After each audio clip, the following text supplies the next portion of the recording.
Screen Masters with me, Bav. And me, Fluff. And this week we're back round to movies, and as you can see, we're back at the studio again, recording with, well, for me, slightly more comfortable seats, whether you said your bum's hurting already. Yeah, my bum's hurting a bit. Fair enough. I don't like the bar stools. You may have seen my discomfort if you watched the video version of the last one. But anyway, yes, we're back. We're going to carry on in this format for now, because we quite enjoy coming up to the frozen wastes of the north of the UK. There's a little bit and this record this. It is bloody it's nippy. pretty cold. In fact, it leads me. Oh God, leads me to the immortal words of Travis. Travis, this and time. I always think this when I come to the north. Mm-hmm. Why does it always rain on me? Okay, well, yeah, okay, right.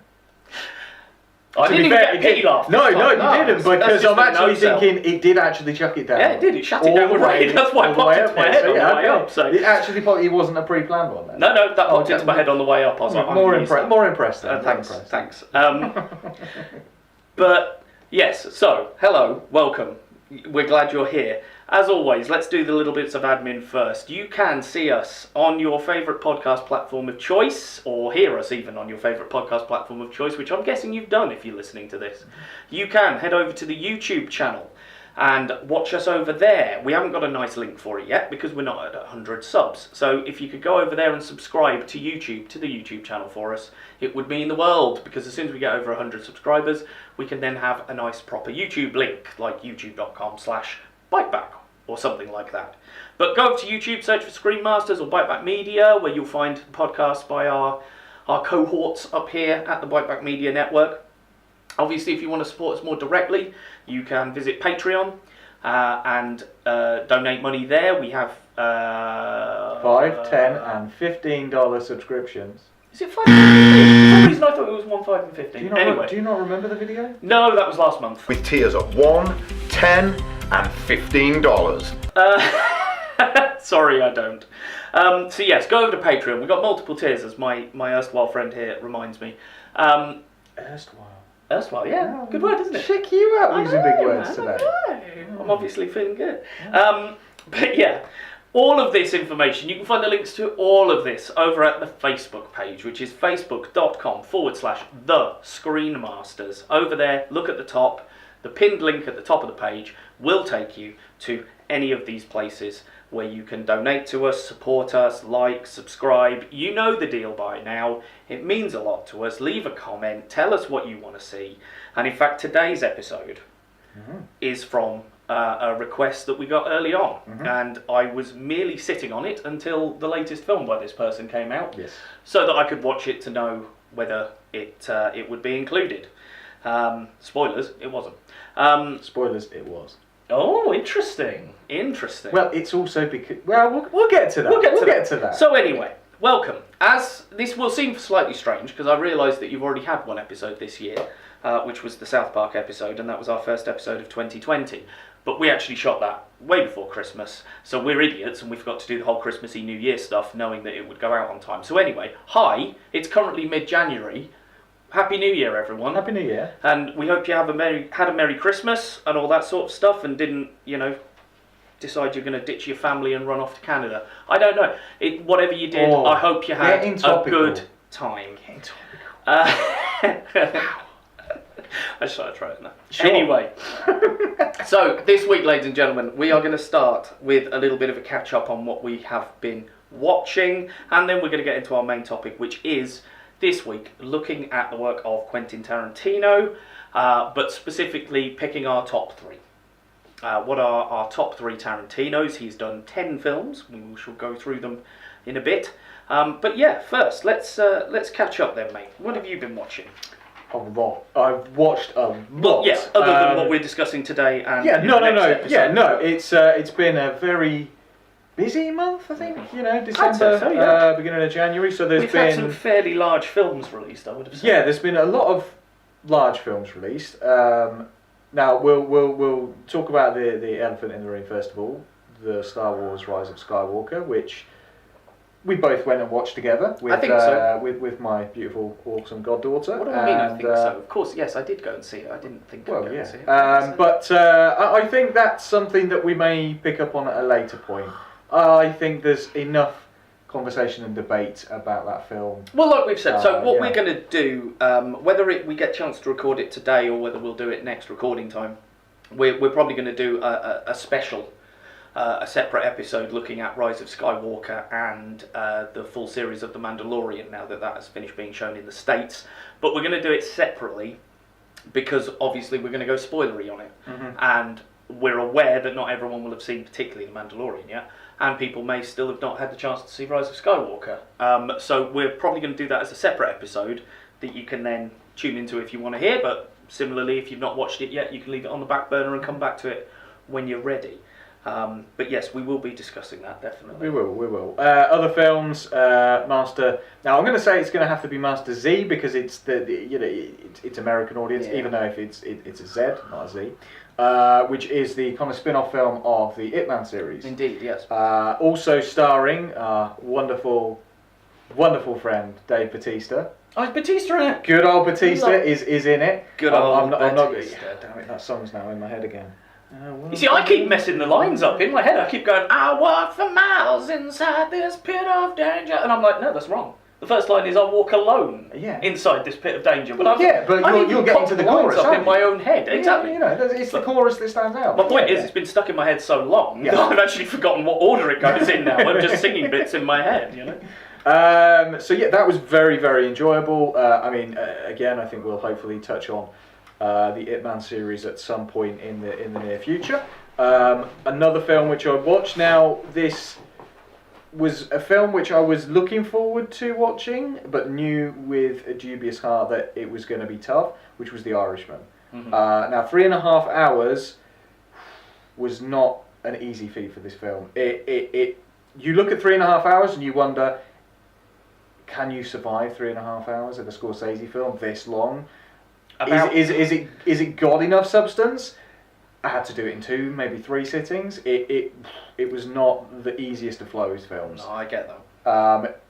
Enjoyable? Yes. Do I have problems with it? Yes.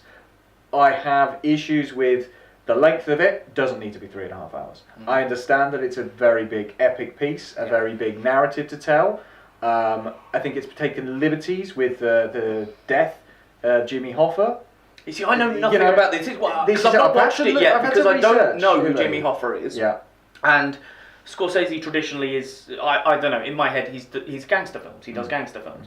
And this is for, I think Jimmy Hoffa was a member of the gang, Mafia or something. No, he was basically, he was basically to do with kind of the unions. Okay, so I'm wrong then. But I've looked at it and gone, oh, it's another Scorsese gangster film that's 3.5 hours long. Don't get me wrong. My God, I'm going to have to pitch 2 days for this sort of thing. There is a lot of gangster stuff in there because it's Scorsese. You kind of expect it.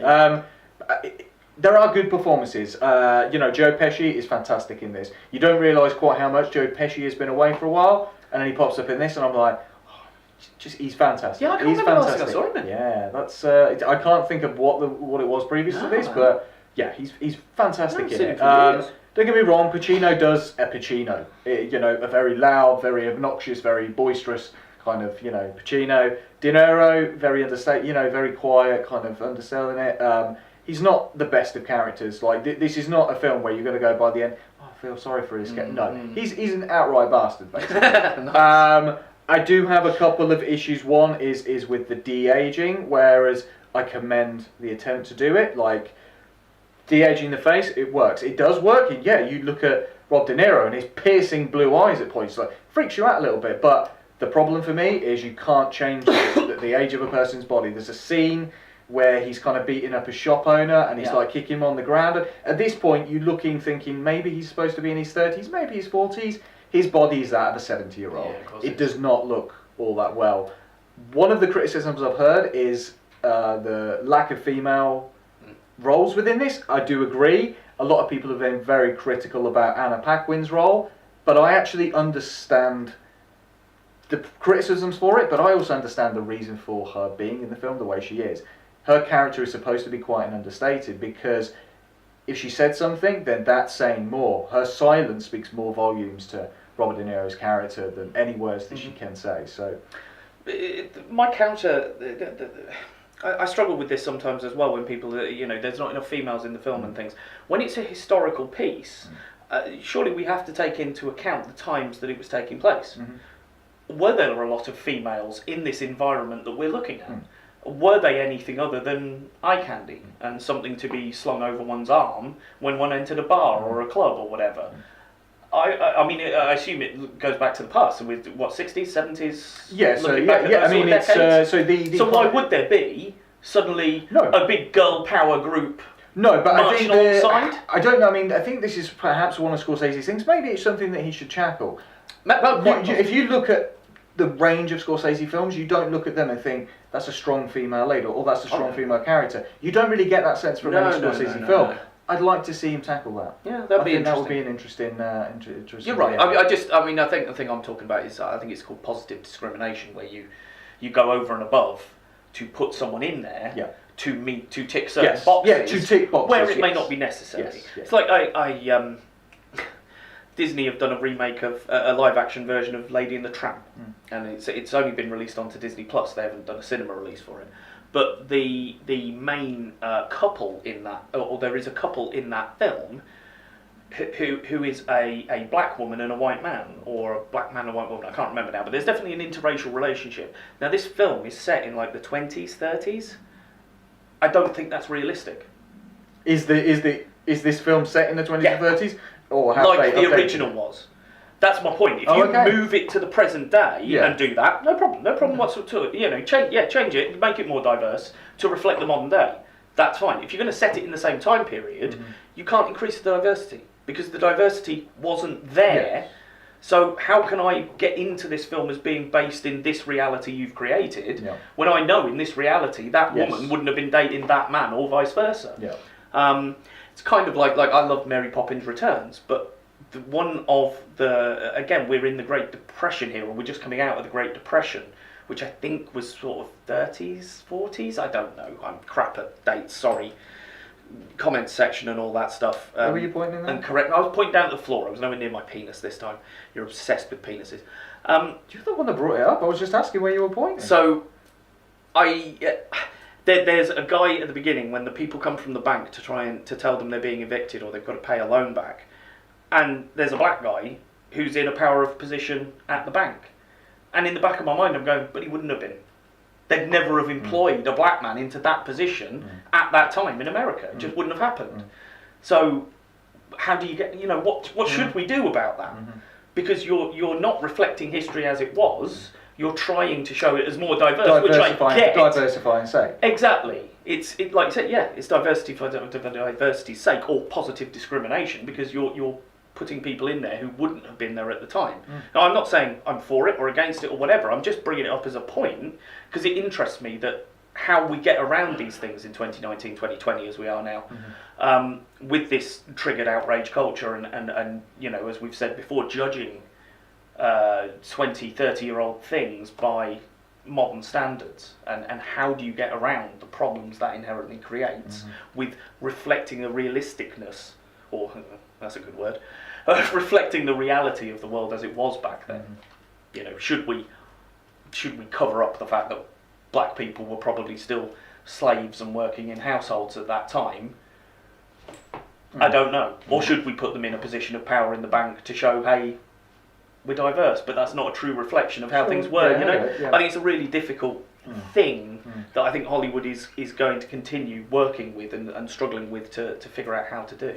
But going back to what you're saying about Scorsese, you got a fair point there actually, because I think back over the stuff I have seen of his and being aware of his work, and there's not a huge amount. Like the only one that popped into my head was isn't Cameron Diaz in Gangs of New York in a fairly prominent role. That's about all I can think of. But I think of The Aviator, I can't think of a woman. Shutter Island, I can't think of a big lead female role in that. I'm just things that are popping into my head. I think you might be right there. I think maybe that's something he does need to look at. The other one film that I'll mention before going over to you is The King, which was on Netflix, and I was curious about this one. Is this the one about Henry the? Yes, Henry the. I think it's the fifth. His name's Hal, isn't it? Yes. Yes, it is. His name's and it was interesting. Timothy Chalamet, I think his name is. Robert Pattinson's in there as well as a completely ludicrous Frenchman. His French accent is fucking hilarious. Nice. I do get the feeling Is it a Jean-Claude? it is exactly that. Exactly that. So yeah, and it was not as intense as I thought it was going to be. It did go by a little bit quicker than I thought. There's a good couple of battle scenes in there, but yeah, if anything, it showed me that this guy, Timothée Chalamet, I think his name is, I think he's going to be an up-and-comer. I think he's going to be very, very prominent because I think he does do a very good role for what is there. So has he done much else?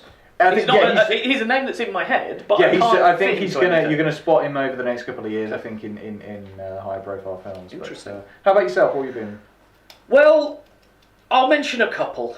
I don't want to take too long, but a couple of films I've watched, both Netflix originals, of massively varying quality. Okay, I know one of these. So, the first one I watched is a film called I Am Mother. Oh, okay, yes, I've heard of this. Very interesting. Yes. Very interesting film. Your post-apocalyptic landscape type job again. A girl has grown up with a robot that she calls Mother, and she is like the robot has been put in place to rebreed humanity. So there are a lot of, test tube babies, basically. They've got a lot of embryos and things. So the mother gets the embryo and puts it in and, creates a new baby and stuff like that. And then you follow this girl's journey as she grows up and learns more about her world and the way things work. And she starts to question what she's being told. And so then it becomes, is Mother what you think she is? Sure. And is the world what you think it is? Sure. And then it starts to delve deeper and deeper. But to be honest, the reason... I mean, it's a decent enough story and the plot plays out and it's beautiful. The CG work is particularly why I call it up, because the amount of effects in there, for the budget they had, because I know it was a very low budget, it's incredible. And you watch... It was a man in a suit. Now, if you go and see a picture of Mother, maybe Wayne, when he's editing this, could pop up a picture somewhere here of the robot called Mother from I Am Mother. They've designed it brilliantly because the head from Mother is a very, very tall robot, and the head is taller than a human head. And it looks like you couldn't fit a human head into the head, so you think it's completely CG.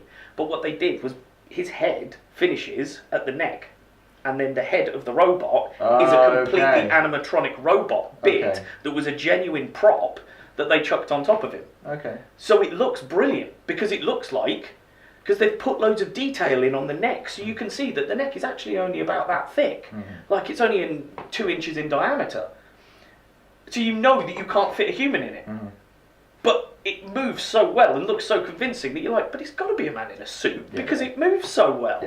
So it's really interesting to watch that. And like I say, there's the VFX thing that I watched. They looked at this film and got the director in to talk about it and how he did it all and stuff. And it's really good. And there's bits where there's a baby version of her and they got a genuine baby and interacting with this robot. Oh, okay. And the reactions that they get from the baby are genuine. Oh, there. And it's hilarious because the robot's feeding her food and the baby's going, and stuff. And like there's a bit where the baby has to walk along holding the robot's hand, and that's the one bit they CG'd, he said, because the baby just wouldn't play ball. Sure. So it's actually her mum. Leading her along, and then they've just CG'd the robot's hand in over the top. But he's like, that's pretty much the only place we had to do that. The baby was fine everywhere else. But yeah, that's really good, and that's on Netflix, and that's called I Am Mother. And then the other one... I know what you're going to say. Yeah, I know, we discussed this off pod, or rather I ranted about it off pod. 6 Underground, which I thought, hey, this looks like a lot of fun. I know, don't worry, I've got the timer now. So... Yes, this is 6 Underground. I thought this might be quite fun. Ryan Reynolds, team of, I don't know, ex-cons it sounded like, or something, going out and doing jobs. Oh, hang on, I've heard of this one. It's called The Losers, but fair enough.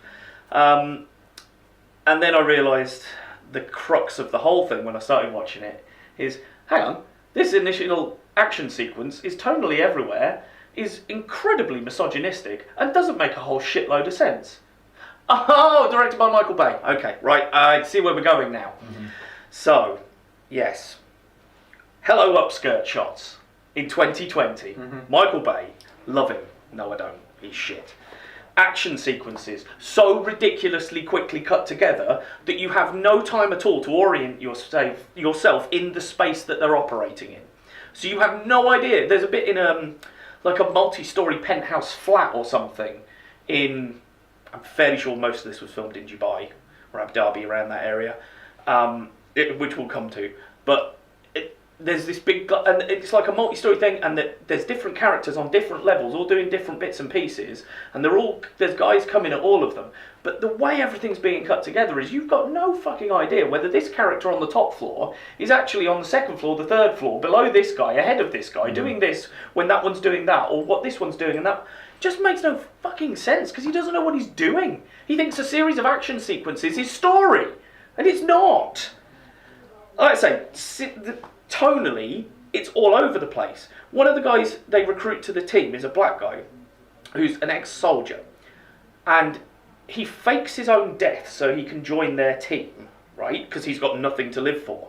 We then go to his funeral, and one of his best mates from the army and stuff is giving a big eulogy about him at the funeral, and the guy who is faked his own death is in the background watching.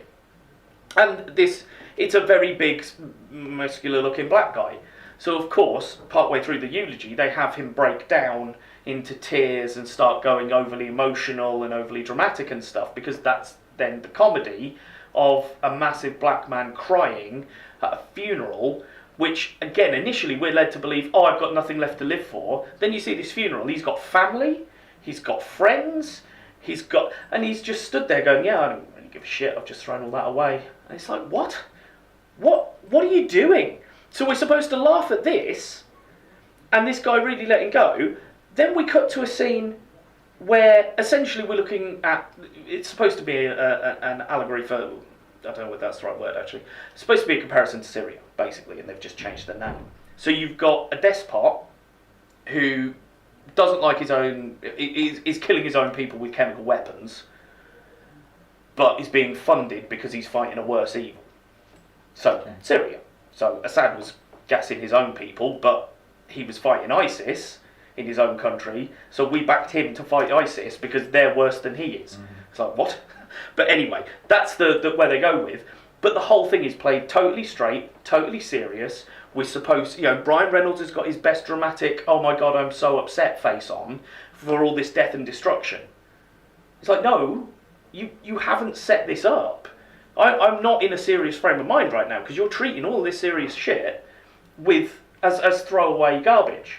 You can't cut from that and then expect me to invest seriously in a tragedy that is a tragedy, there's no doubt about it. But you've never told me that you actually care about any of this stuff, because the characters just don't seem to care about anything. And then suddenly everyone's supposed to care about this one thing, and it just doesn't work.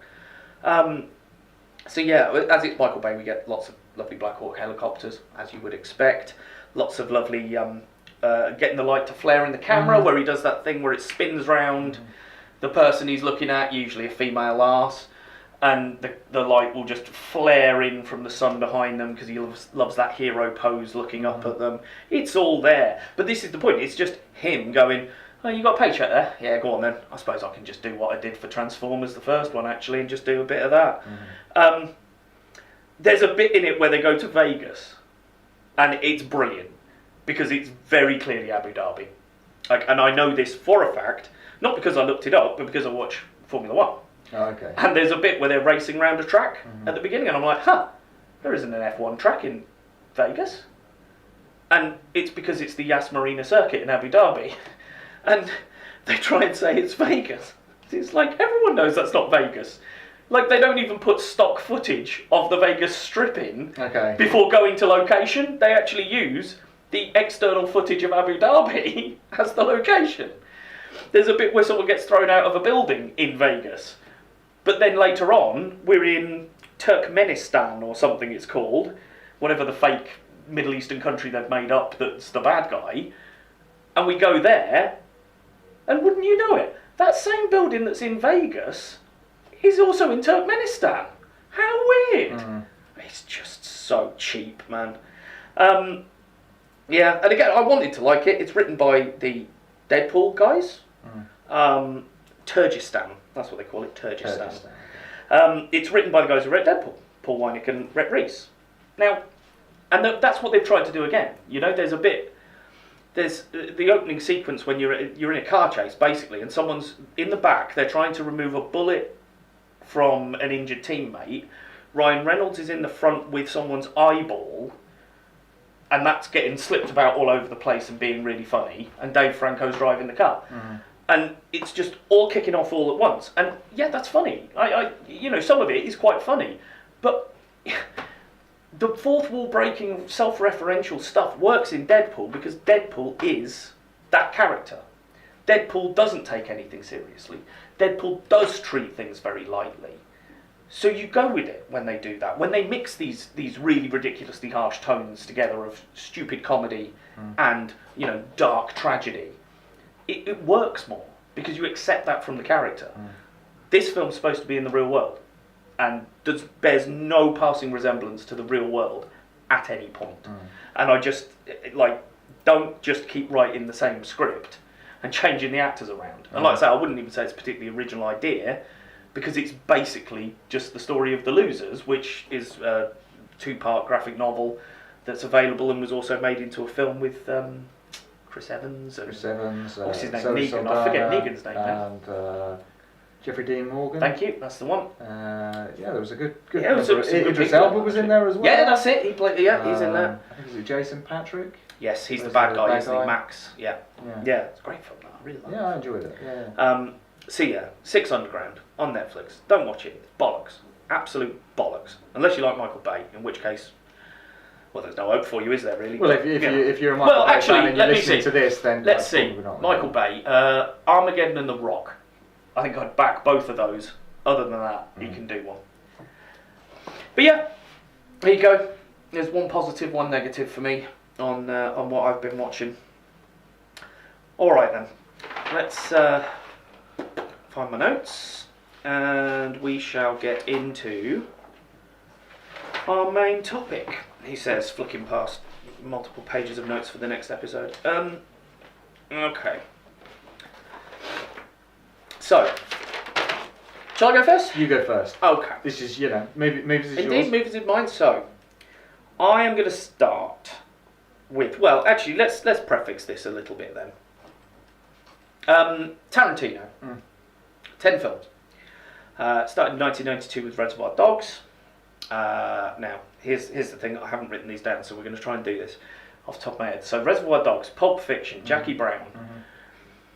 Then I want to say Kill Bill 1 and 2. Kill Bill 1 and 2 takes us to 5. You've got Death Proof, which was part of Grindhouse.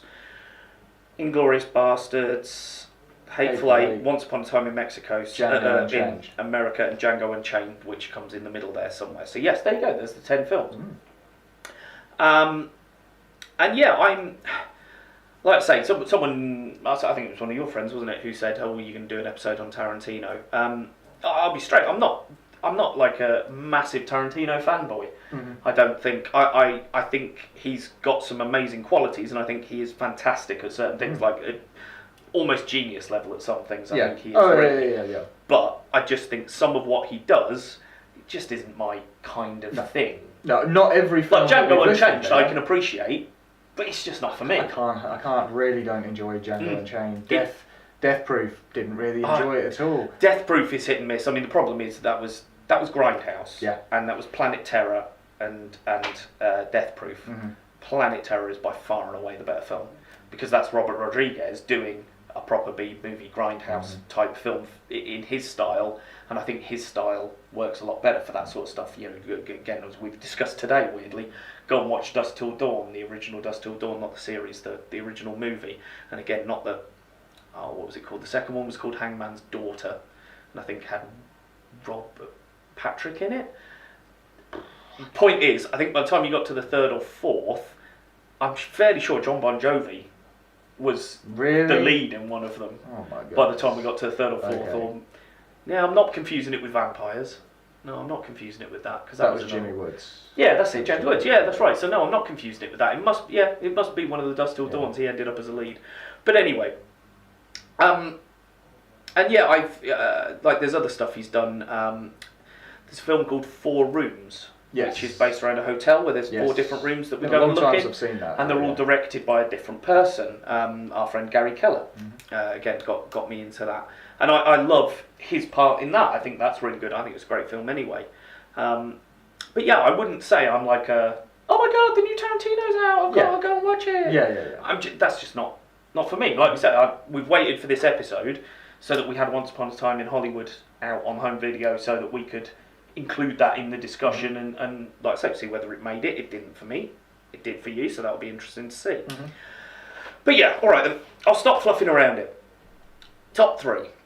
My number 3 is his first film, Reservoir Dogs, from 1992.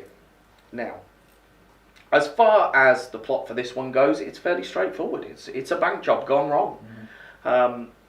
And what makes it interesting is Tarantino playing with his gimmicks, which I believe every single film follows his sort of... He uses the chapter gimmick in everything. I couldn't think of one where he doesn't have the chapter gimmick in place. Sure.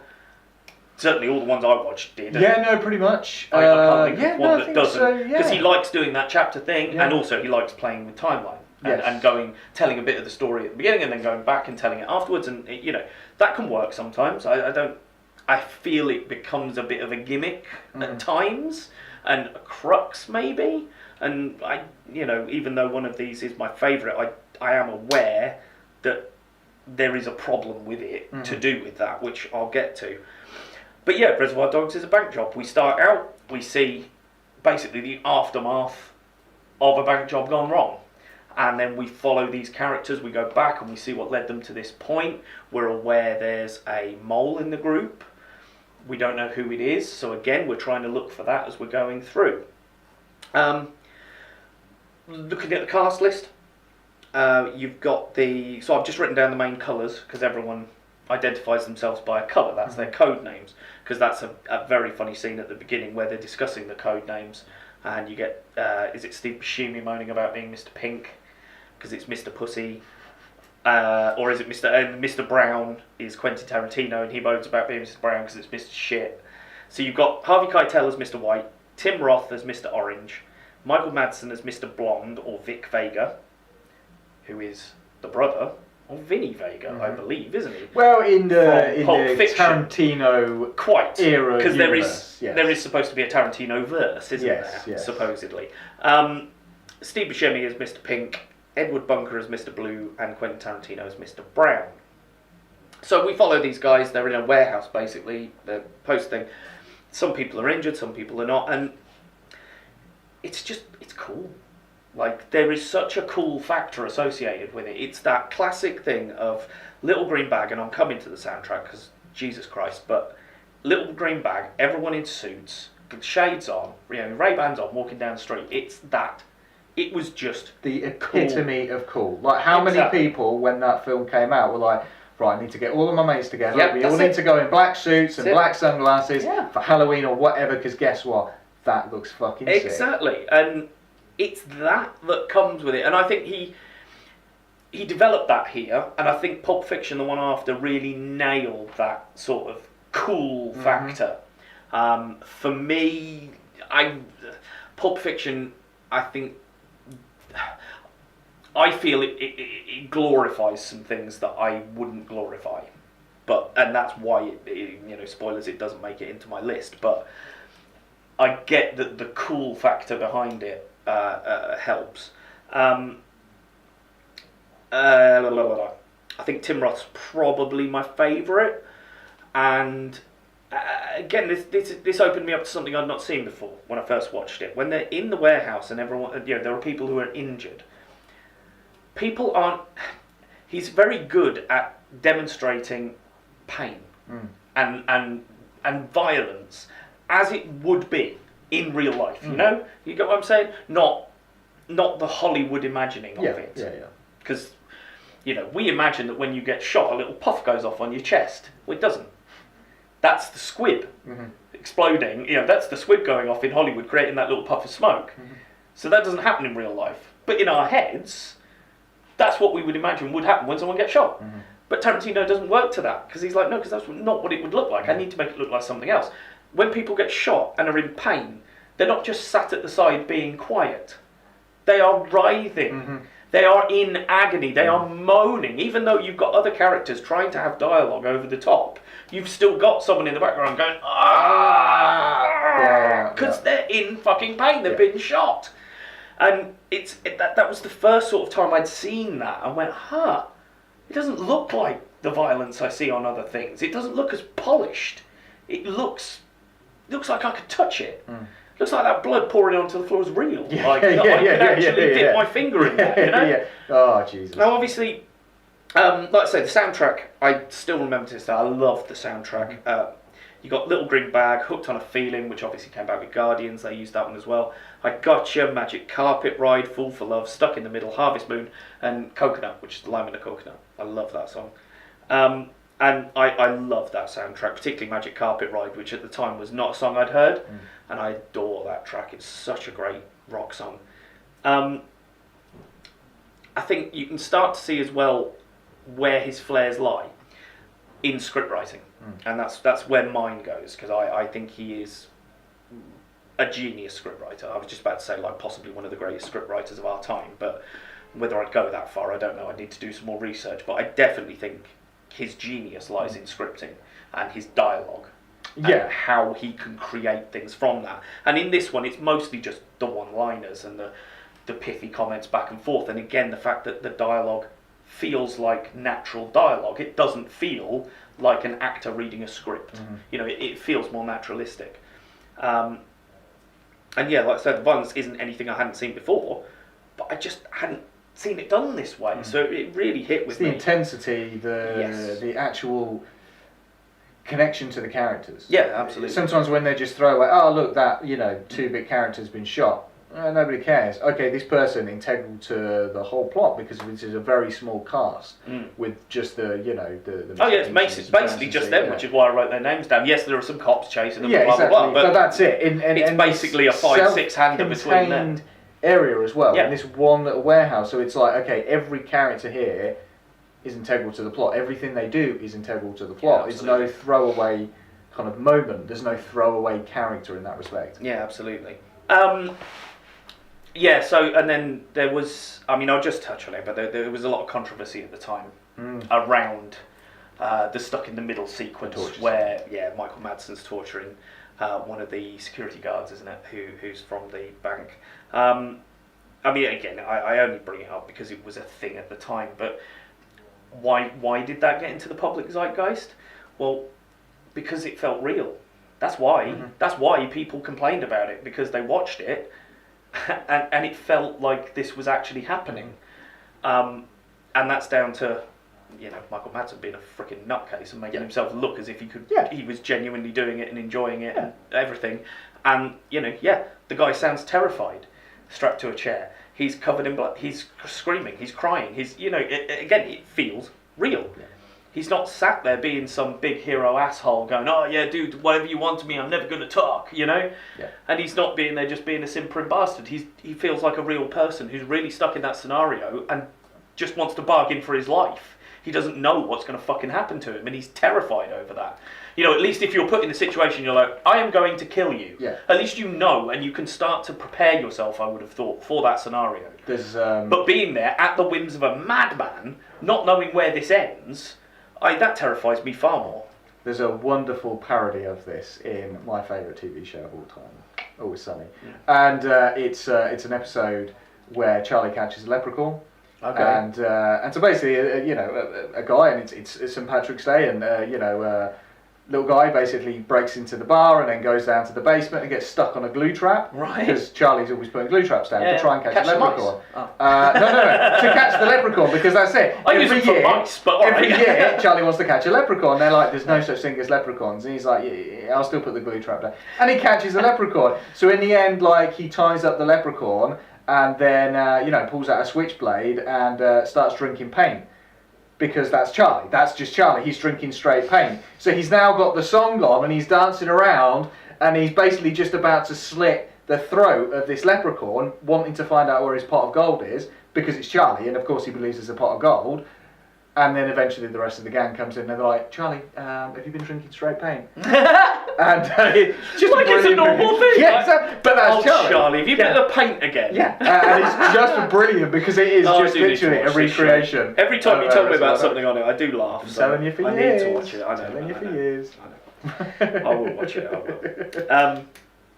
So yeah, no, that's fair enough. That's funny. I like that. But like you say, it was the first of his films that really showed a prominence and a prevalence of what he's capable of. And I would argue that over the years, sort of post Jackie Brown maybe, he started to go away from the cool, having cool gangsters doing stuff. He diversified a bit, because those first, I would argue the Reservoir Dogs, the Pulp Fiction, Jackie Brown, it was all that sort of cool underworld bad guys, or would be traditional bad guys. So they're bank robbers.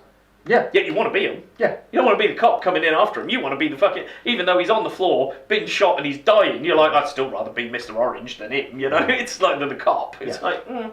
But he had that way of turning it on its head because they were his subjects and he made them seem like the coolest people on the planet that you wanted to be. Yeah, the individual performances, like you say, Michael Madsen is just I think he stand out. Scary as shit. I don't think a huge amount of him in the modern day. And basically, I've seen him in stuff when he isn't being directed by Tarantino, and I just don't think he's very good. Yeah, I mean, crikey, you could go back to what was it I watched the other day that I forgot how many famous people were in, or decent actors. Species. From 1994, do you remember that? Natasha Henstridge as the alien. It was that sci-fi, well, basically a sci-fi porno, wasn't it? It was softcore pornography, sci-fi film with Natasha Henstridge. But yeah, Alfred Molina, Ben Kingsley, Michael Madsen. I was like, why are you like in this? This is shit. But Tim Roth and Harvey Keitel played very well against each other. Yeah, I like to say I'm a huge Tim Roth Mark fan.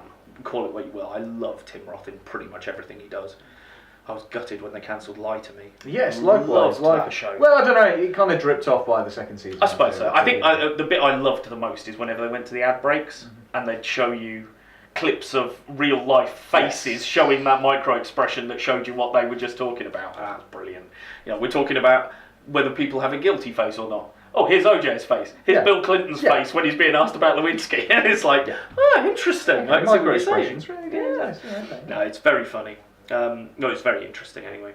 But yeah, there you go. Reservoir Dogs. Okay. That's my number 3. Over to you. So I'm going to put the latest one at number 3. Now, there's a reason for this, for 2 reasons. One, I really did like... You all right there? It's cold. Oh, carry on. You poor little I thing. talked for too long. That's what happens. I should have cut back to you after the intro. I've talked my intro bit and then that, and now my coffee's cold. Never mind. Which is Once Upon a Time in Hollywood. Okay. There's a couple of reasons why. One, because it's it's kind of the latest one, and I wanted to discuss it, and also I kind of suspected some of the ones that you would say. And I don't want to necessarily, it's nice sometimes where we go completely separate and we have 3 separate films. And I think that may be what's going to happen. I don't know. I do think that you will be shocked by what is my number 1 choice. Really? Okay. Considering what we know of each other and what we've discussed. All right. In which case, I genuinely think you're going to go, huh? Okay, right. When I get to number 1, but fair enough. Okay, all right. But for this one as well. Sorry, just to cut in there. We haven't discussed this time actually what our top 3 are. So apologies if we get to number 2 and we both go. Oh, hang on, we both got this one. Oh shit. Yeah. So but apologies. We'll deal with that as we come to it. Yeah, it makes conversation interesting. But this is also kind of Tarantino's love letter to cinema, which I completely get. And I mean, again, right? Okay. So I mean, looking at the cast for this one, I mean, Jesus Christ. I mean, he's you would have thought at this point, like, he's going to cast some smaller. No, let's go. Leonardo DiCaprio, Brad Pitt, Margot Robbie. Which I like the fact that at no point other than like the last scene, Margot Robbie and Leonardo DiCaprio actually act together. Oh really? That's one thing you do, yeah. So you probably do it. Yeah. So they don't actually act together until the very, very last scene of the film. Yeah. Which, considering they start together in the film, which I really couldn't stand, Wolf of Wall Street. Oh yeah, it's quite interesting. But we will get to that another one. You've got Pacino's in there as well. This is to name but a few. There are loads of people in there. Tim Oliphant is a great person in there because he's playing a Western character, and I'm like, didn't we see you in Deadwood? Mm-hmm. Throwback to a previous podcast. Yeah, exactly. But this is, and I've said before, I love Tim Oliphant. Yeah, I think he's great. I've said before, he's part of the reason I like Die Hard 4.0. So yes, we won't go back to that one. Oh, no. So I mean, this is during that golden age of cinema, the 60s, 70s. It shines itself so well. Tarantino shows his love of cinema, the inclusions of like the old styles, the old filming techniques. There's some really funny bits with, they're showing The Great Escape, and DiCaprio's kind of cut back in, filling the Steve McQueen role. Because he's of course he's a stuntman.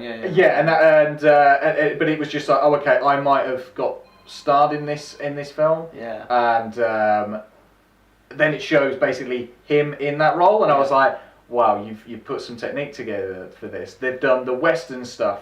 They've just shot it so very well in the right places. The focus on TVs at various points where they're showing old TV shows of that era. But they're not like showing it and then zooming in and showing it as though it's on screen. No, they're showing it through the TV, which again is that visual style that I liked of it. The music throughout the whole thing just seems very appropriate and very apt. There's this one great scene where Brad Pitt's character goes into the kind of the Manson encampment and goes into the house to try and find the guy that he's known from years ago. And he goes in there and there's this really old school kind of really suspenseful music. And I was just sat there, I was like, God, I'm waiting for something to jump out of the shadows. I don't imagine for any moment that that's going to happen, but that's the suspense that he's put there. And it works for me very, very well. The narration we get at various points from Kurt Russell, because again, it's going through that chapter thing. We do have a 6 months later segment, which really, really works well for me. Because again, we're taking some of the history of Sharon Tate. I didn't know as much about this kind of time. I have read up a little bit. The Manson stuff. I've seen I knew two bits. or three different films about the Manson stuff. Yeah, so. I knew bits, but I didn't know enough. So kind of having watched this, I was like, okay, I'm going to kind of research up on this a little bit. There's an absolutely brutal fight scene at the end with Brad Pitt. Basically, people storm into this house and Brad Pitt's just kind of stood there and he's just smoked an acid cigarette. So he's away with the fairies, completely away with the fairies. And he's just laughing to himself. He's like, are you real? Like, he genuinely doesn't believe that this is all going on. Yeah. And then, the fight ensues. And, I mean, he absolutely beats the crap out of these people. Just punching them left, right, smashing their faces into fireplaces and stuff. There's this girl who's basically just screaming her head off because her whole face is just covered in blood. Yeah. It's covered in glass. It's a mess. And then you get this brilliant scene with DiCaprio and the flamethrower, and he just basically goes out and just flamethrows this girl in a pool. Yeah. But again, throws back to him using that while he was an actor, him training himself to use this weapon. And it shows you a scene right at the start of the film where he's using it. He's like, can we turn that down? It's a bit hot. And by this point, he just flames the dog, which Brad Pitt controls. In this whole fight sequence, he's like, and this dog is just ripping a guy's hand off, grabbing his testicles, just literally, and it's brutal as hell. And I loved it because that was Quentin Tarantino's best part at times. Is the gore that. As you said, the realism of that violence. It wasn't Hollywood at all. There's blood, there's gore everywhere. Like Brad Pitt gets stabbed in the thigh, I think in the arse and the thigh. And it's bleeding, but he's just like, he's touching it because he's so out of it, he can't feel the pain. Yeah. And it's just brilliant. Yeah, and I always think, like I said, with his violence, it's not that it's more graphic than a horror movie or something, because it's not. But I think you got the two.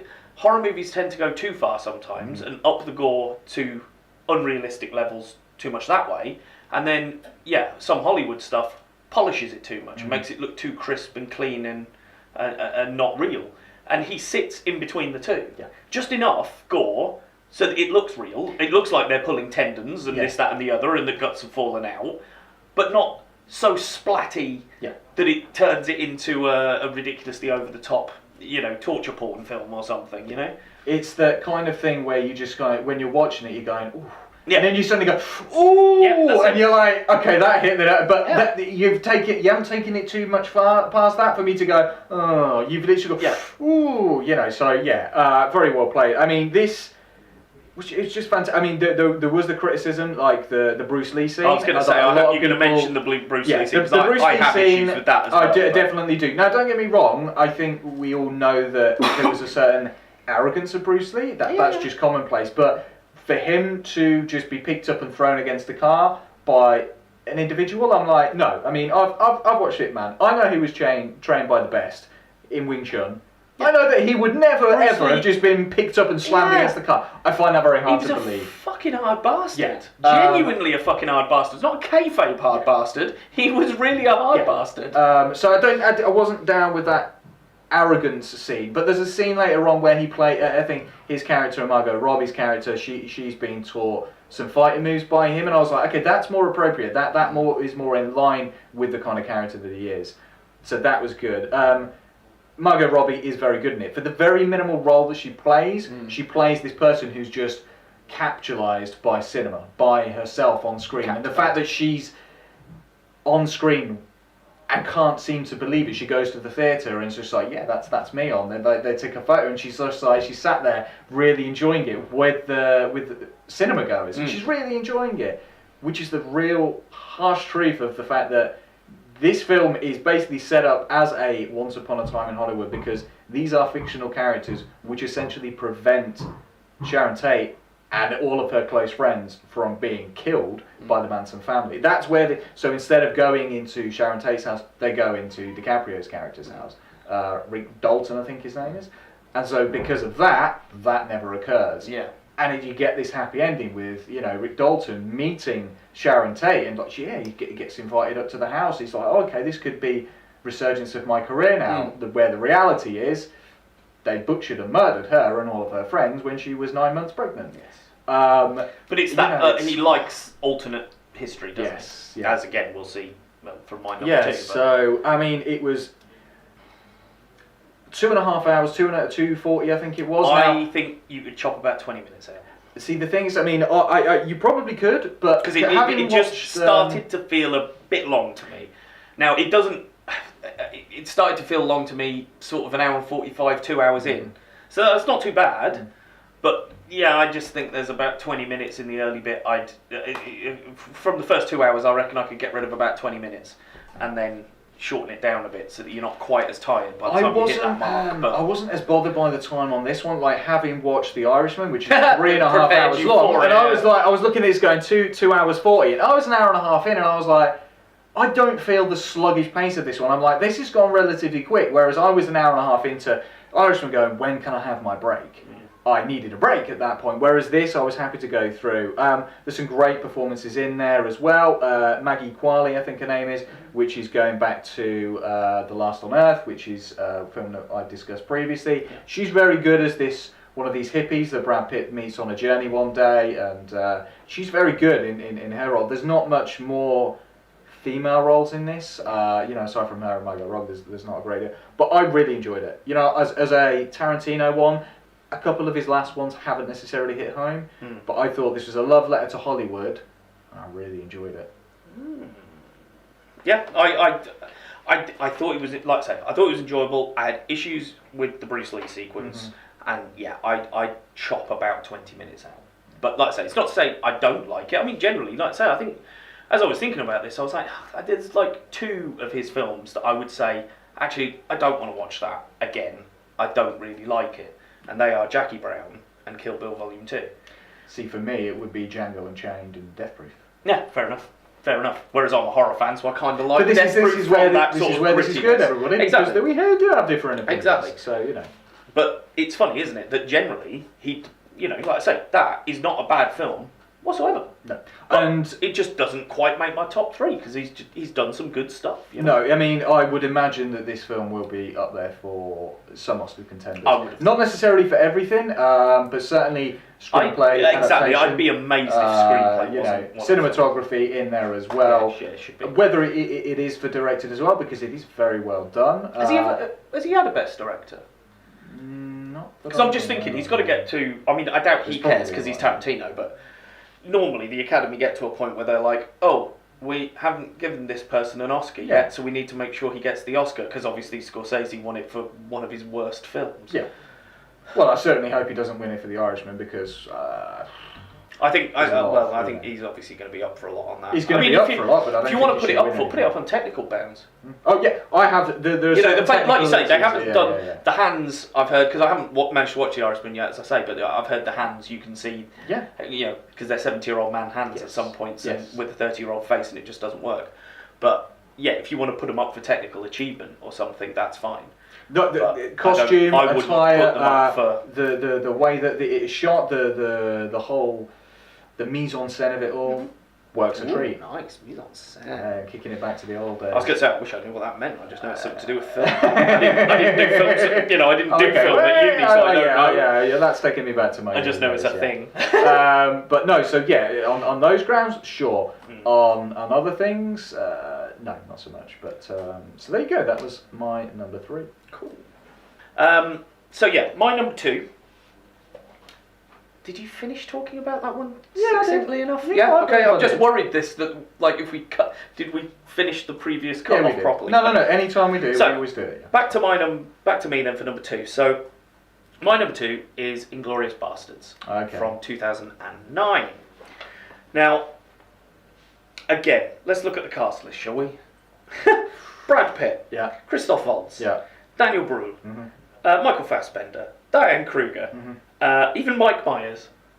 Oh God, yes, I forget. The American General. Yeah. Shit, yeah, I forgot. It's a bit of a cameo, but it's funny. Melanie Laurent, who I wasn't familiar with, but is Shosanna stroke Emmanuel, the Jewish girl who we meet at the beginning and then we follow all the way through. So, 2-pronged plot for this one, and again, it's an alternate history. So it's him doing alternate timeline of the Second World War. So we start in a Jewish household. Daughter is being held. Daughter is hiding. Little girl is hiding. Family are upstairs being interrogated by Christoph Waltz. Where is he? Hans Lander. That's right. So they're being interrogated by Hans Lander about, are they hiding people? Have they got any Jews here? Blah blah blah. And she's hiding under the floor. Things happen to her, and she then goes on for vengeance. So we sort of follow her story, and at the same time, because we're in the middle of the war, Second World War, we also meet a bunch of Jewish US soldiers who are on an undercover mission to bring down the Nazi government and end the war. And those two threads sort of run along each other and then tie together at the end, as you would expect. So we're just cutting between the two of them in our different chapters. The reason I think I love this one, and I loved this film from the first scene, and it's that first scene, we're in this house, and Christoph Waltz, and is it the mum or the dad, but her parents, the girl's parents are there, and he wants a glass of milk. It's the tension. Mm-hmm. The fucking tension in that scene. I think it's 20-25 minutes long by the end of it. It's all dialogue. No real action going on. It's just him talking to these people. But Jesus fucking Christ, I was on the edge of my seat. Is this the one he won the Oscar for? I think it might have been. Yeah. And he fucking should have done, because he is the standout of this throughout. Was it best actor or supporting? It was something. I think it was supporting. Supporting, yeah. Which would work. But yeah, it's just he's creating all this tension, and okay, the music is having a hand in it, of course it is.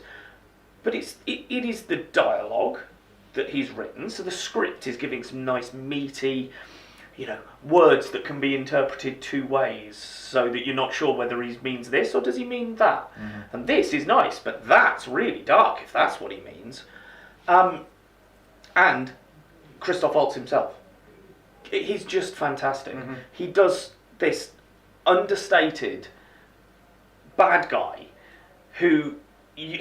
It's that quiet menace, that fury behind the eyes. Yeah. You just feel that at any second he could just pull out a gun and shoot you blind in the face. Yes, sit down, have a cup of coffee, and walk away. You know, and just not even think about it for the rest of his life. Yeah. And I think he's brilliant at that. I mean, I know a lot of people don't like Spectre, the Bond film, but I love his interpretation of Blofeld in that. I think it's really good because it is that quiet menace. It's that understated, I have power over you right now, and I know I have power over you. So you're going to do anything I ask you to do right now. But he's doing it through nothing more than words. Yeah. And physicality, your body language, tone of voice, eyes, looks, it's all just in that. Yeah. And it's so good. There's a scene slightly later on as well where he's having strudel. And there's a discussion around strudel and where the best strudel comes from and stuff. And again, it's the quiet, because I believe, if I remember rightly, I didn't have time to rewatch this one actually, but if I remember rightly, he runs into Shosanna again, but she's older now, and she's changed her name. And he doesn't know it's her, but she served him the strudel. And he kind of, you end up thinking, oh shit, he knows. Because suddenly he's talking to her, and he's talking to her about strudel, but he's not talking to her about strudel. That's the last thing he's talking to her about. But that's so fucking good. And again, it's tense. There's a scene in a bar when the US meet the Brits. And they sort of get to trying to put together some plans. And it just all goes wrong. And most of them end up dead. But I couldn't believe, again, the tension builds and builds and builds throughout the scene as if something's going to happen. But even then I was sitting going, no, but I'm watching Michael Fassbender and this person and that person. You're not going to kill them halfway through the film. It's just not going to happen. Bang, bang, bang. Yeah. Oh, you are? Okay. Shit. But again, it's that thing of Tarantino. It's like, yeah, he's dead. Yeah. And yeah, he's been shot in the heart. Yeah. He's bleeding like fuck. He's dead. Yeah. No revivals, no resurrections. No one's going to go over, no, it's fine, we'll put the things on and blah, blah, blah, and we'll do this and we'll do that and we'll put this on. And nah, but no, it doesn't happen. Yeah. And it's like, I can't believe you've just killed off all those famous actors in this one point. What are you doing? So, yeah, I just think it's good. And it is that thing, again, that as I watch more and more of his stuff, it's this almost penchant he has for death coming out of nowhere and taking out that character. And I love that because that's again, it's this whole thing of trying to make it seem more real. Because that is what happens in real life. 1 minute, I'm sat here talking to you. The next minute, I'm dead. Yeah, and it's... there is no big send-off. There's no big heroic moment when I just died. Yeah. And it's the impact. And then you're left afterwards. It's the impact afterwards. Yeah. It's not like others where it just kind of brushes that aside and we've lost a character. That's fine, we'll carry on. No, we've lost a character. That's quite integral to the plot now. Shit, we're going to have to change things up. Yeah, and exactly. that is where he will take that into... Exactly. And he's, like I say, it's that once you are aware that he's not afraid to do that as well, that's when his films become better as well as they go on, because then you're constantly on the edge going, right, but this is the lead actor in the film. He's not going to kill the lead actor, is he? Well, he might. Yeah, he could actually, couldn't he? It's Tarantino. Shit, anything's possible. And it then keeps you guessing the whole time. But yeah, I haven't really got a huge amount more to say about it, because like I say, unfortunately I didn't get the chance to rewatch it. But yeah, and again, because it's damn near 3 hours long, so... yeah, it's not a short one. It's not a short one. Eli Roth, I think, is the only name I didn't mention, because I don't really like Eli Roth, but he plays the Bear Jew. Yeah, no, I mean, as a director, he's made some... Was it Hostel? That's where he went wrong. Yeah, before that, he did a horror film called Cabin Fever, which was fantastic, because it was pitched as a slasher flick. Kids go out to cabin in the woods, bad things start happening, people start dying, and you think it's one of them, and then the twist at the end was, it was a virus. It was a disease that had come from a poisoned lake or something. But that was interesting at the time. I was like, you put a new spin on the whole cabin in the woods thing. As a performer in the film, though, I think he was very good. Yeah, especially in that role as the Bear Jew. I think he does really well as most that. Definitely. So yeah, I'd much rather see him as an actor than make any more Hostel films or whatever. I blame him for the creation of torture porn as a genre. There never should have been a genre called torture porn. I remember watching a film called Captivity with Elisha Cuthbert, who was Kim Bauer in 24 back in the day. Elisha Cuthbert is? Obviously, I know her from The Girl Next Door. That was... God, we all know her from The Girl Next Door. I was in love with that woman. We were all in love with her after that film. I wasn't in love with her because of Kim Bauer, because she was a fucking liability as Kim Bauer, but... yeah, and also because Jack Bauer might come and kill you. Well, true. Yeah, he ended up killing most of my boyfriends. He'd come and do a John McClane. Yeah, that's it. And yeah, most of her boyfriends ended up dead, probably because of it. Because even the ones when she was dating members of CTU, they still ended up dead because they went on a mission with Jack Bauer. Yeah, where was I going with that? But yeah, there's a film called Captivity. But it was a total torture porn thing, but they were put on Hostel, and they like blended up one of her friends, and she was forced to drink it and stuff. And I was like, what? oh my god, you're just going, this is too far. Yeah. It's too fucking far. No. I mean, Hostel, I kind of got the idea. Oh, look, there's some dickheads in the world who want to kill people, and they'll pay to go to a place where they can torture and kill people. Mm-hmm. All right. But, again, they didn't come at it the right way. No. They didn't go out there to go, oh my god, aren't these people assholes? It just seemed a bit like glorifying it again, you know? Just like, oh, look at these people, look what they can do, look what they can get away with, and isn't it cool? No, it isn't. Not. Really isn't. It really isn't. Really isn't. But anyway. So yeah, Inglourious Basterds is my number 2. Now, if that's your number 2, what's... I mean, yeah, that's my that's my number 1. That's your number 1. Okay, so what I will do Which is then, why I say I didn't think you'd guess it in a million years. what I will do is I will defer my number 1 and... So we know that your number 1 is actually this then? This is my number 1. Yes. But for the sake we'll of talk about discussion, your number 2 when we get to my number 1. Yes, that's fine. Okay, so my number 1 would be Pulp Fiction. Yeah, which is fair enough. Which is ironic. I mean, I know that you enough. said that, you have... But I think for me, this was the film... I mean, I studied this at uni. Now, I had to study this back and forth a number of times. I think for me, it's the film that really put Tarantino on the map. Yeah, I couldn't argue with that. In pop culture and things like that. Now, again, we're looking at this cast. I mean, we've gone through most of these Tarantino films, and Jesus Christ, what a cast. In this one, he gets John Travolta, who'd been absolutely absent from cinema for a decent film for a good fucking long while, and probably has been since, unless you count Battlefield Earth. No, we won't do that. Or at a pinch, I'd put Swordfish in, but maybe I need to watch it again. Yeah, okay. Maybe it's not all I remember it being. Yeah, alright. I remember I loved Swordfish at the time. But we got Samuel L. Jackson paired up against John Travolta.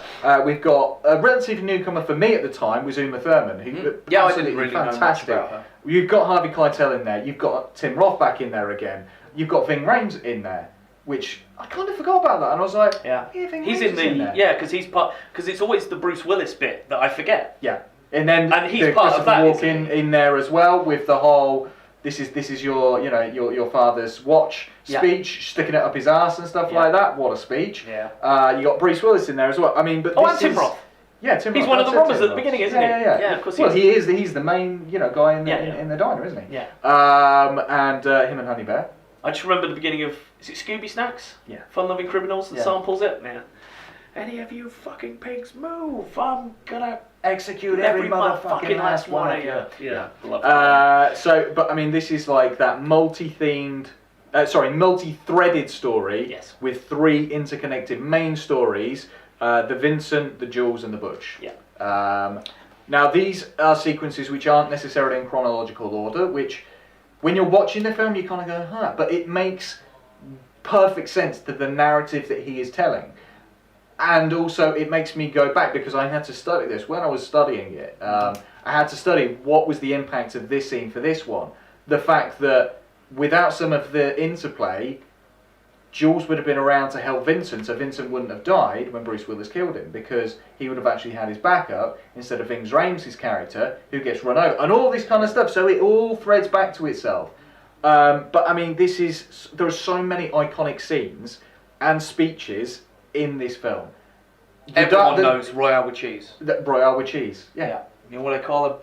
What is it? What do you call what they call a Whopper in America, in Europe or something? Royale with cheese. Yeah. And Ezekiel. Ezekiel 25, 24, 25, 70, 24, I don't know. 70. Damn it! I used to know that speech. Yeah, 25-17 or something. Yeah, it's like, but I the don't path even... of the righteous one is beset on all sides by the tyranny and the iniquity of evil men. And I could probably go on and probably do most of that speech. Not do it justice, but I could probably do it. Is it what? Say that again. Oh, yeah. Say that one more time, motherfucker. Yeah. Is that from that? What's he saying? I can't remember. It's in that sequence though, isn't it? Yeah, I think it's where they're like holding guns to each other. Yeah. It's, I mean, like I say, the various iconic scenes, the dancing scene. Exactly, there you go, straight away. The scene where she's just like, Uma Thurman sat in the car. And she's like, "What are you, a square. Oh, and God, just yeah. that comes up on screen. There's the scene with the gimp. Bruce Willis walks in there and there's a gimp in a little dungeon, in a little box, and you're like, what the fuck? And then he comes back with a katana sword. There's so many iconic scenes that have been played up in pop culture time and time and time again. Yeah, it's an homage in places to films of its past. Yeah. I love the little cameos of various different. Steve Buscemi's in there as just a befuddled waiter. No real thing, but it's. What's Steve a Buscemi. befuddled waiter? Befuddled. Screw you. Like I say, that speech, the music, the briefcase. Yeah, I mean the music again for that has to be. And the briefcase, isn't it? The briefcase, because it just glows, doesn't it? And then you never see what's in there, do you? And that goes through other films. I mean, isn't it in Reservoir? I'm sure it's in Reservoir Dogs. But that's the first one. But as in the thread. Before... But that's as in the thread of the briefcase. Because it's come up in pop culture. I've watched things where it's just a glowing briefcase, isn't it? And you never ever get to see what's in it, and you never get told what's in it. The performances of most of the actors in this is absolutely fantastic. They appear to absolutely relish the change in roles that they've had. Like I say, for Travolta, from being the baby face of most films, he was being very the good guy, squeaky clean is the word that popped into my head. Granted, he's a crazy Scientologist and all that we know now. Yeah. But this was the film that actually kind of put him on that. Okay, I can be a bit deeper, a little bit grittier. And he really sold that performance. Him playing off of Samuel L. Jackson was great. Him playing off of Uma Thurman was great. There's the scene where she snorts a bunch of heroin and completely freaks out. Yeah, and then he's got to, take her and then stab her in that.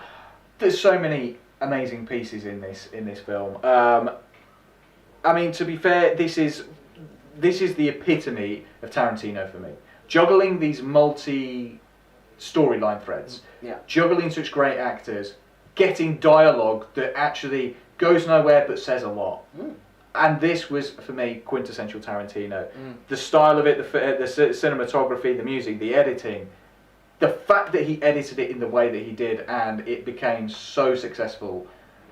Just even the posters, I'm not sure. Oh, no, we've got a poster down there. That poster is so iconic. It is. Yeah, it is. Yeah, again, just the 10 cent on it. Just the that distressed old school, look that it's got. Yeah, exactly. And that, for me, is the reason why it is number one. For me, it was quintessential Tarantino, and that's fair enough. Has always been one of my favourites. My argument would be that was quintessential Tarantino. I don't think that is Tarantino anymore. Not necessarily, no, but that's it. I would say that's his evolution. Yeah, and that's what I was trying to say by I don't feel a lot of his more recent works, like I say, particularly after Jackie Brown, I don't think he really went back to the cool, just trying to this was have the cool of characters, cool. Epitome of Kill cool. Bill's cool. She's what is it? The Bride. She is a cool character, and she is very cool. But she's a hero. She's our hero. Or heroine rather. She's going out to fight the good fight and get revenge for what's the wrongs that have been done to her. She's not a bad guy that we've made seem like the coolest person on earth. I think it's just to fly. I mean, I think it's one of those things where, again, I look at that and I go, as a main film, like this is his second main directorial film. Oh, what a fucking film! That is still, I don't know where it would be on top 100 films of all time, but I would imagine probably cracking the top 50 at the very least. Oh yeah, I just said so. Like you say, it is a very impressive, considering it was his second film. Yeah, it is very good. Just a little bit on Pulp Fiction. I don't know whether this is true or not. I haven't researched it, to be honest, but I always heard this, that the Pulp Fiction, when they first test screened it, things were in a different order, and John Travolta, by the end of the film, was dead. Whereas technically, if you watch the film, he's alive at the end because he dies in a scene that comes before. Yeah. But I heard that in the test screenings that because John Travolta was such a babyface, as you say, or such a popular actor at the time, the studio, it didn't play well because he was dead at the end of the film. And the studio said, no, he can't be dead by the end of the film, he's got to be alive. So Tarantino switched the order of a couple of scenes so that technically the audience had seen him alive at the end of the film. The perception that he's still alive. And it seemed to work, that the audience then walked out thinking, oh yeah, he's still alive, even though they'd seen him die earlier in the film. Yeah. And apparently that was enough for the studio to go, yeah, that's fine, okay, we can put it out like that because now you've he seems to be alive by the end of the film. Now, like I say, whether that's just an urban myth that still circulates now and what isn't true, I don't know. Because I can't imagine... Like, to me, it makes me think, well, what? Well, the whole thing was in chronological order to start with. God, it's... Which seems unlikely, because we know Tarantino likes messing with the chronology of things and telling stories out of order. Now, again, this is, I don't know, rumour mill or whether it does exist. I had heard that somebody, whether this was a fan, somebody had actually gone back and put the movie in chronological order to see what it was like. And it's like any other film that you completely chop and change. It makes the whole thing look completely different. And understandably so. I would imagine that there were chops and changes on the editing room floor, but yeah, that's an interesting... So I don't know whether it's how genuine that is these days, but it's just always something I've had stuck in my head. Alright, so what's your number one? So my number one, of course, because you know how much I love westerns. Where did this come from? This is my absolute befuddlement. I'm like completely confused. I will explain. So, my number one and your number two is The Hateful Eight from 2015, which, if you watch it on Netflix, and I don't know when they're going to change this, that is his 9th film, because it was the last one he did before Once Upon a Time. Yeah. Yeah? If you watch the titles at the beginning, certainly on Netflix, on the copy I watched, it said The Hateful Eight, the 8th film by Quentin Tarantino. See, do they include Death Proof? Not originally. Apparently, when they did that film, they didn't consider Death Proof canon. That's because Death Proof technically wasn't ever released on its own in the cinema. Yes, yeah. It was released as Grindhouse, which was a 3-hour thing, and in the middle of the two films you got loads of trailers for fake films, which one of them was Machete, starring Danny Trejo, and the trailer was hilarious, but obviously that then actually spawned film, Machete and Machete Kills after it. And there was a Nick Cage one which was hilarious as well. Nick Cage in a similarly grubby looking Grindhouse Robert Rodriguez joint, and that was really good. But yes, because of that, they apparently didn't consider, because technically Death Proof was a co-direct project with Robert Rodriguez, as far as they saw it. But now it has been brought into canon, which is why then you go to Once Upon a Time in America and everything's saying the 10th film by Quentin Tarantino. So it's like, alright, fair enough. But I don't know whether they're ever going to go back and retrospectively correct The Hateful Eight. But anyway, so I know I don't like westerns. I know, I'm completely baffled. I would argue that this, although it hits a lot of western tropes, isn't a traditional western. It hits western tropes. It's based in the frontiersman West, but there's not, there's no saloon. Well, we're in a saloon, aren't we? We're in the haberdashery. The haberdashery, as it is. We're in there, so we're not, going through saloony doors, sipping whiskey from things, and having standoffs at dawn and all that sort of stuff that I would associate with traditional westerns. Maybe I'm being hugely undermining westerns and not giving them the credit. I don't know. I haven't seen enough. That's my admittal in the first place. But this is more of a it's more of a character piece. It's not about where it is or the time it's set. It's about the characters and playing them and their stories. I appreciate it. Now, again, the reason this one comes so high for me is because I think this, for me, was... He'd hit his peak. Going back slightly, so I don't know whether you remember at the time that he was planning to do this film. They had... He got together all the actors. So they had a read-through of the script on stage, some dickhead recorded it and released it, and then Tarantino said, no, I'm not doing the film then, because you all know it. And then apparently he changed the end and redid it.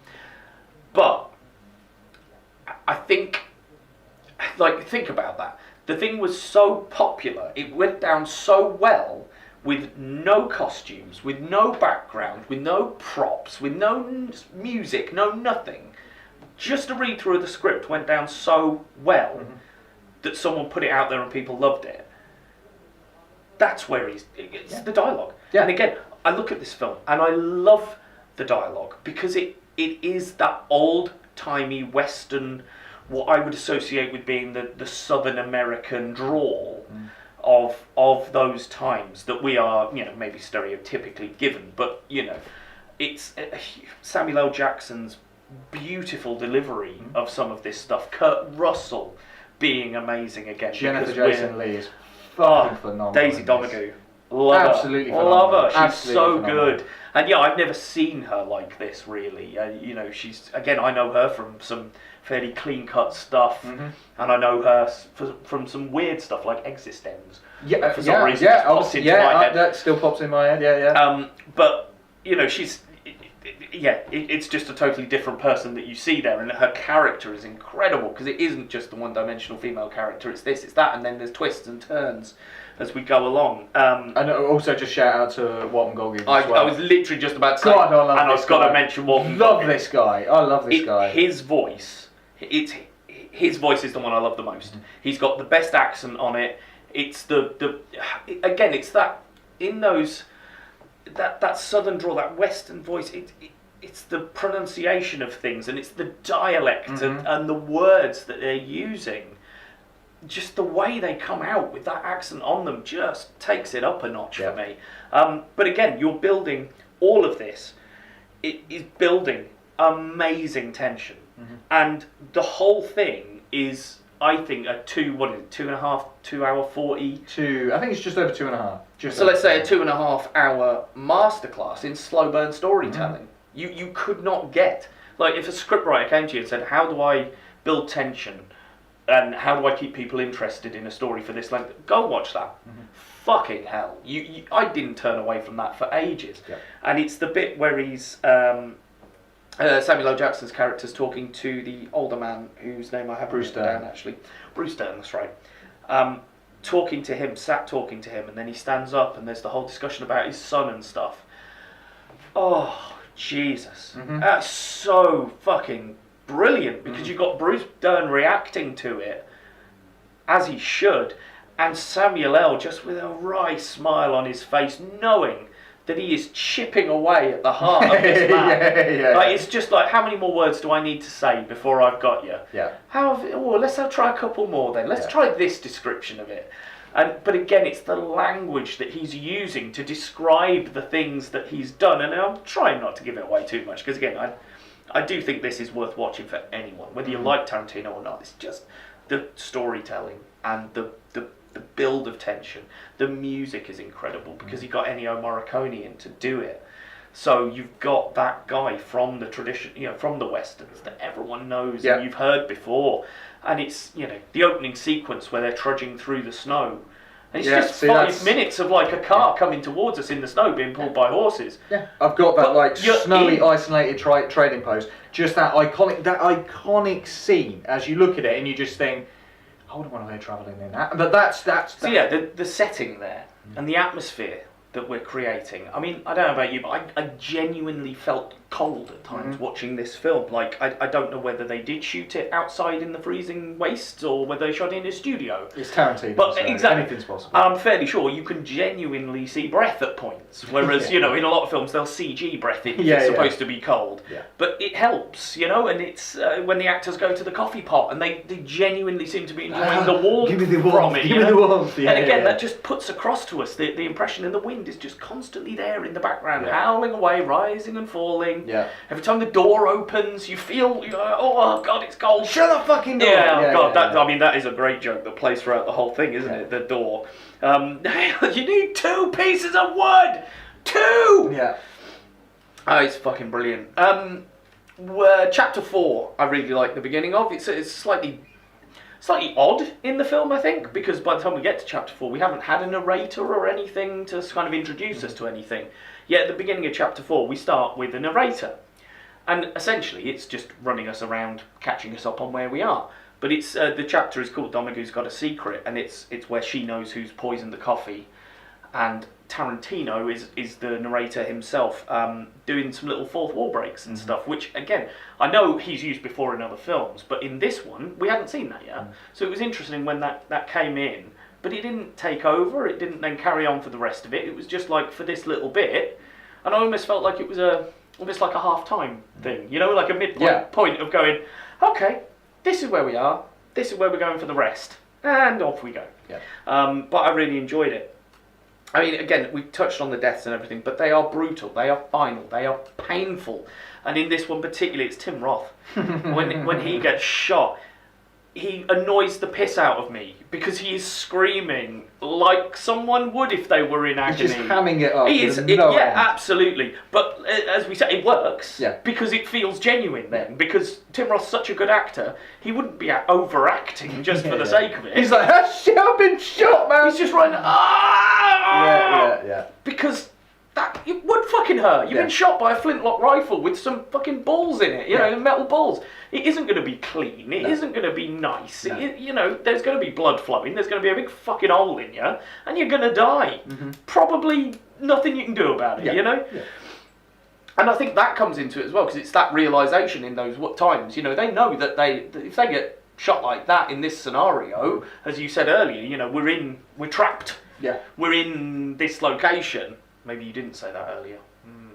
But we'll see. But yeah, the deaths feel, and you know, the one of the main characters, when they get shot, I was like, oh my god, I thought that person was coming through to the end and was going to live on, and we were going to, you know, spoilers, everybody. Well, potentially, and he was going to be the guy. Yeah. But obviously, no, that isn't the case.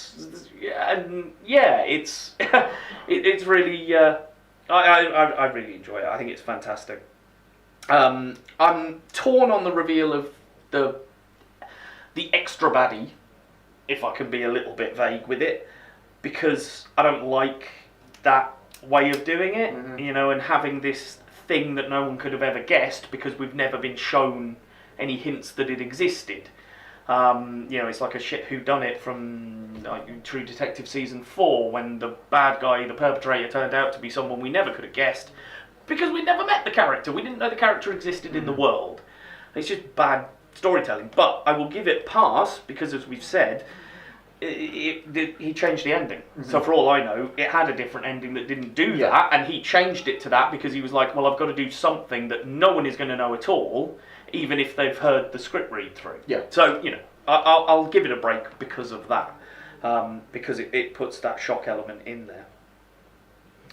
But yeah, I think, I've not really got a huge amount more to say on it, really. No, I mean, as you would have expected, it was going to be on my list because I love a good Western. Of course, and although, as you say, it doesn't necessarily have all of the tropes of a Western, well, some version of a Western. I mean, you've still got a fugitive and a bounty hunter. Yeah, you're very right. Yeah, that's very true. Back to that.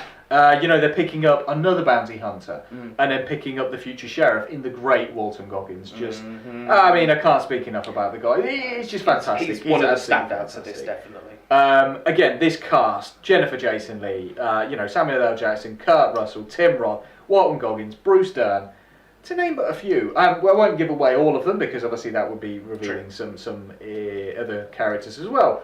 But I mean, these are some seriously colourful characters. This single room, again, taking it back to what we said about Reservoir Dogs, this one room, this bottle episode, as I referred to it in previous one. Obviously, that's more TV, but just confining a small group of characters in this environment, everything that's going to happen between them. They're stuck in the middle of nowhere, this snowy, isolated trading post. They haven't really got a choice. They can't hop on a wagon and bugger off. They're stuck in this area. It's like, these people are not going to get on. How many of these people are even going to make it out alive? You get that feeling. Absolutely, and I think that feeling, like you say, of almost claustrophobia, of that you're stuck here, and people aren't going to get on, and things are going to come to the forefront, and that adds to the tension as you go along, because you know that the people can't just walk away from this scenario. They're going to have to face whatever comes at them. Yeah, I mean, it's got, as any Tarantino film does, the gore and the blood, which are required and necessary and integral. That's not just throwaway of, oh, okay, here's a bit of blood and gore. No, you're going to get shot in that area. Guess what? You are going to bleed like a stuck pig. Because that's exactly how the realism of it is. Yeah, absolutely. It's not a 9mm in the clean day and age where it's just going to go whoop through your shoulder. No, that bullet is going to get stuck. It's going to fuck you up. Yeah. You know, God knows what diseases you could pick up from that. Well, quite. I mean, we're not even thinking about infection and things that would have been rife at the time. That probably would have killed them if they could have stopped the bleeding. Exactly. You know? It's a real examination of the human condition. Each of these characters interacting completely differently to one another. Like you said before, Samuel L. Jackson kind of grinding on Bruce Dern a little bit. That whole sequence is just incredible. And that's it. And the interplay between others. There's twists, there's turns, there's betrayals, there's conspiracies. There's okay, what's going to happen now? And that's that's always the suspenseful thing of a Western. Granted, you would kind of like to hope that the good guy's going to win. Not all Westerns necessarily end that way. No. You've got reveals of character stories as the film develops. You've got flashback chapter. Don't want to say too much more on that. No. But the interplay between all of the cast is just tremendous, and the lines are delivered with such passion and such enjoyment. As we've said before, there's a reason that some of the cast keep coming back. You people like your Samuel L. Jacksons, your Tim Roths. Well, yeah, Tim Roth. So he was in Reservoir Dogs front and centre, pretty much. Then came back for Pulp Fiction, even though he was just a secondary character. And here we are 20 years later, and he's a lead role. Well, not lead role, but he's part of the main ensemble. Let's say he's more important than Bob the Mexican he's mid-pack. But there's a reason that so many of these actors keep going back to Tarantino, and so many actors want to work with him because he will give them lines that once delivered. That's a soundbite for the rest of their bloody careers, for goodness sake. Well, let's face it, he's the only reason Michael Madsen still has a career. I haven't seen him in anything other than Tarantino work in about 10 years now. And that's the thing. They enjoyed this. I enjoyed watching it, and that's the thing. When you get to the end, and sometimes you just like, as I did with Django Unchained, I just got to the end of Django, and I was like, I'm just glad this is finished. I'm not going to watch this again. I'm probably never going to watch this again. Whereas Hateful Eight, I was like, I'll look forward to watching this again at some point. Because again, it's long, but I don't think it feels it. No, certainly not. Because you're so into it, you're so tense, you're so on the edge of your seat, wanting to know what's going to happen in terms of story and in terms of action as well. And I don't mean explodey action, cars flipping over, because it's a Western. There isn't that, but there is action to come. There are things that are going to happen. So my number 2, your number 1. Indeed. Okay, so shout out to Dave Mortimer for suggesting the Tarantino episode. We do listen. Like I say, I've just been sitting on it because I wanted Once Upon a Time to come out before we pick this topic. But thanks for suggesting it. If you've got any other suggestions, what's your favourite? What have we missed? Where are we wrong? You tell us. We've got comment section now on YouTube. Leave it in the reviews. Go to the Facebook page. Send us a message. Whatever you want to do. Facebook.com/The Screenmasters.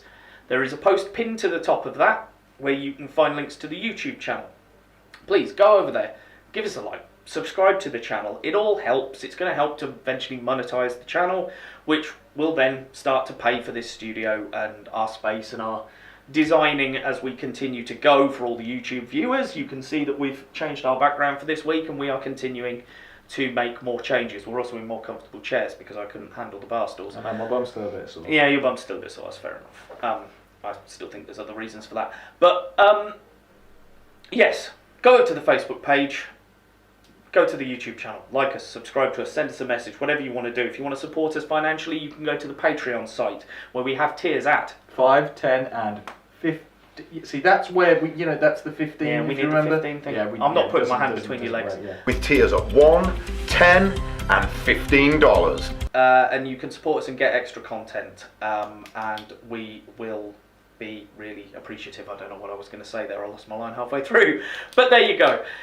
Thank you very much for joining us, everyone. Like I say, get involved, give us a message, give us a like, subscribe, whatever.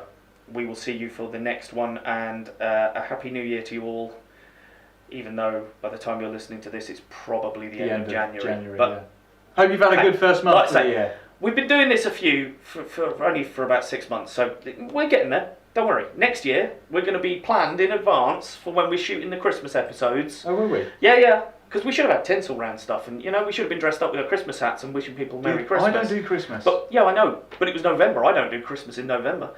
I don't do Christmas full stop. I don't even own a tree. Fair enough.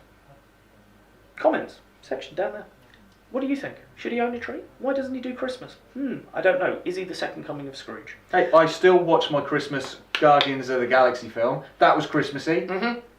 Yeah, if we do a Christmas movies episode, you can't put Guardians in there just because it's your Christmas. It's my Christmas. It's my Christmas movie. Yeah, but it's not a Christmas movie. Yeah, well, just as Die Hard is not a Christmas movie, Dave Ball. You know there's going to be comeback off that. I enjoy seeing the next time we get to cross over with the boys. Anyway, for now, that's enough. I've been Bav, I've been Fluff. and this has been Screen Masters.